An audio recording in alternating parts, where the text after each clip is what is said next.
Over the course of 2024, I was invested in multiple JRPGs that I will most definitely want to talk about soon. But in between those, I was able to review Octopath Traveler 2 and Final Fantasy 16 on PC, which were both sent to me by Square Enix, and I was personally highly proud of those moments. However, during my review of the former, I made mention of the HD-2D remake for Dragon Quest 3 and how I was getting impatient with the fact that it was announced years ago and how we still didn't have a release date. I'm beginning to feel like I just speak things into existence, because there was also a point where I reviewed Bomb Rush Cyberpunk, and I mentioned how Sega seemed intent to not make a new Jet Set Radio, only for them to announce the return of that alongside numerous other series only about a month later. Imagine my surprise when the same thing happened after my Octopath review, because Square Enix came through and announced the release date of the Dragon Quest 3 remake to be in November. Not only that, but we would be receiving the HD 2D remakes of the first two games as well to complete the trilogy of Erdrick and his descendants. And so I had it set in my mind that this was the last release of 2024 that I was personally looking forward to.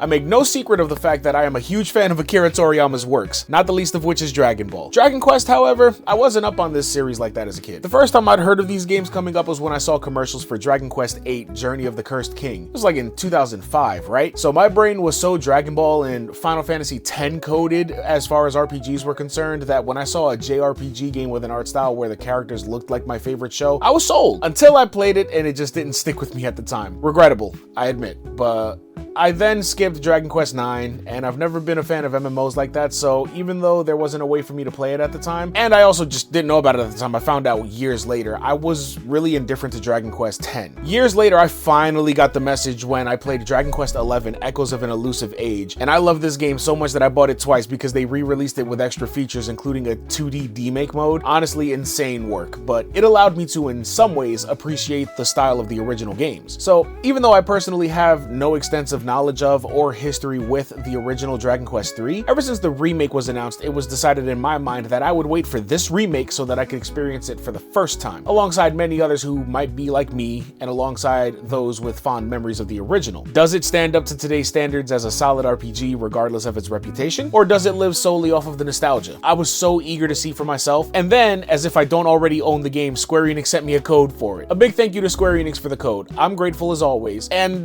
two things for clarity. One, since this was my first time playing this game, I will be speaking on it in a manner that I'm assuming there are people like me who may be playing this for the first time, so a spoiler warning. Two, I played the entirety of this game on my Twitch channel, so I'm going to be using that footage primarily for a majority of this video because, yeah, I'm not doing all that again right now just for raw footage. But enough set dressing, and again, spoiler warning for what's to follow, but today I want to talk to you about the Dragon Quest 3 HD 2D remake. Hey, yo, Giant, let's go!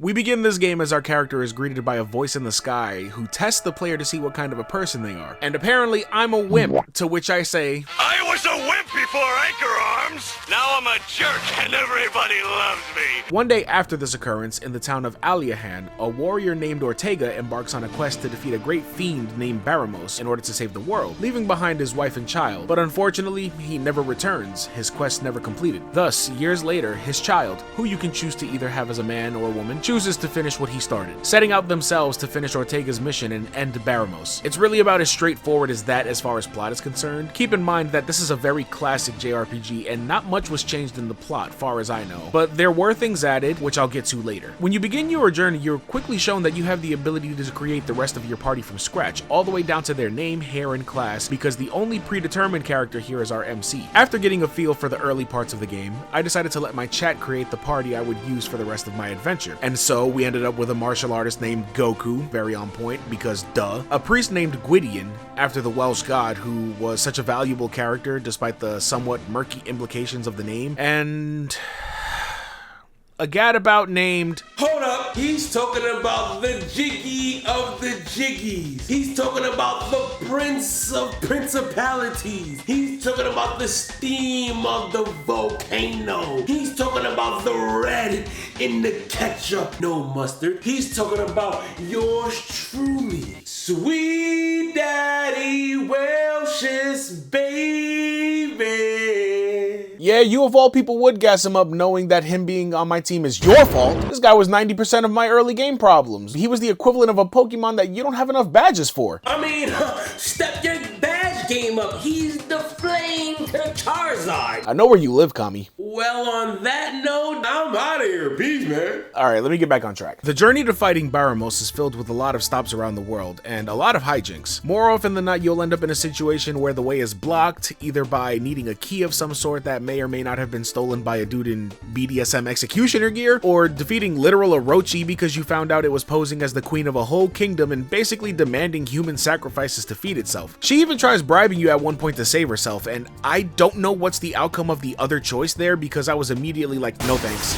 It was kind of wild to me how so much of this game can be whimsical just to have that tone immediately undercut by hard examples of all the dark things actually going on in this world. Like one moment you're being named the king of a country thanks to the current one waking up that day like, Nah, I don't really feel like it. so he just tosses you the crown. Seriously, does this guy not like have a grandson or something to inherit that? The next I'm being gifted a boat, and the first town I managed to sail to was utterly destroyed by Baramos, but then I returned at night to see that town still inhabited by the ghosts of the townsfolk. Somewhere in between all of that morbid stuff, we go to a plot of land inhabited by one person who asks us to bring him a merchant to help expand the plot into a proper village. And as the game progresses, we watch it grow into a real beacon of commerce until the townsfolk grow restless enough because of our teammates' insatiable greed and penchant for bleeding the people dry of their money, which leads them to revolt and arrest the rich, giving power back to the people. All along the journey, we have conversations with people who often recall Ortega and their interactions with him, not realizing that they're talking to his actual child. It all comes to a head when you find the ghost of a man named Simao, who was a companion of Ortega. They split ways out of necessity, and he ended up dying in this cell at some point. He then asks you to take his sword and throw it into the mountain where they parted, but before you can do that, you get confronted by a fiend called the Garboil, who claims to be the one who killed Ortega. It's hard fought, but you win,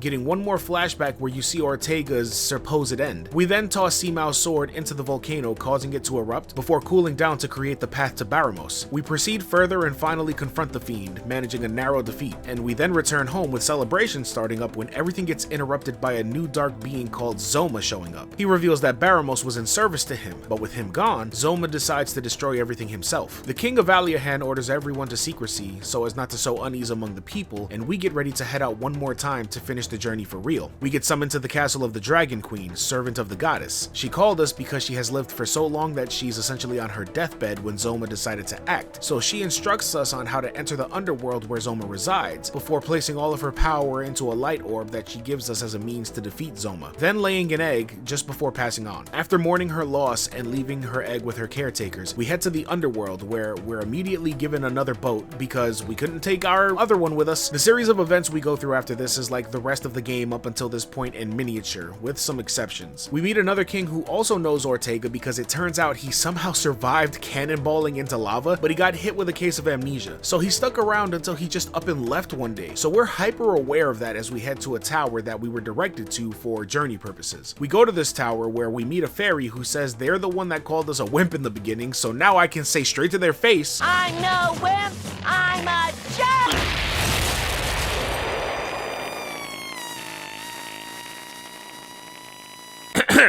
Anyway, this fairy sets us on the path to free the goddess of the land, who was imprisoned by Zoma. But before that happens, we get confronted by the soul of Baramos, resurrected to live another day as a nuisance. So we beat him once again, with him only realizing just now that we were the ones who beat him the first time. So he retreats to inform Zoma that we're on the way. And with the goddess Rubis freed, she gives us the means to open the way to Zoma's lair. It requires tracking down some MacGuffins along with a little bit of direction, but we do that and proceed to our final confrontation. However, as if fate hates our MC, we We run into Ortega fighting a creature and arrive just in time for him to take a final hit before it dips out. Topping off this tragic reunion, Ortega says that his senses are shot, so he can't even see that it's his child holding him up, and he pleads to this stranger to carry a message back home for him. The message being that he only recently got his memory back after all these years, which spurred him into action because he wanted to end everything so that he could go home and tell his family that he loves him. So he asks the main character to pass that message on to them, and he fades into light as the MC mourns his loss. I find it a little messed up that they did this to us at the 11th hour personally, but we have a job to finish. Entering his chamber, Zoma monologues before sicking that Hydra that killed Ortega on us. We take him out, and we get stopped one more time by the soul of Baramos. How many times do we have to teach you this lesson, old man? We finally kill Baramos once and for all, except sight, because his zombified skeleton comes in. I was so tired of him at this point. And we finally get rid of Baramos once and for all, for real. Now that Zoma's free eats, we use the light orb from the Dragon Queen and nullify his defenses so that we can end everything for the last time. Defeating him, we escape his lair as it seems to be crumbling, just to see the skies clear up and daylight being brought to this realm for the first time in ages. It is told to us that the pathway back to our world has been shut, so while it is incredibly bittersweet that we can't return home, our MC is lauded as a hero who saved 2 worlds and is thus given the title of Erdrick, which made a light bulb go off in my head because I wasn't allowed to name the MC that at the beginning, so this is why. Sorry, but that name is not allowed. Please choose a different name. Wow, okay, my fault. I do hereby bestow upon thee our kingdom's highest honor, the title of Erdrick Tongue. Erdrick! No wonder they wouldn't let me name him Erdrick in the beginning. Honestly, that was a cool payoff for me. But shortly after this, Erdrick disappears and becomes a legend that will live on through the ages. And after the credits, we see the Dragon Queen's main priest watching her offspring's egg, and then he just drops this bomb. Your Majesty, I will see that thine offspring grows into a fine leader of the land. I swear upon my name, Hargon. Oh. And so, with that said, and the promise that the story will continue in the remakes of Dragon Quest 1 and 2, that is Dragon Quest 3.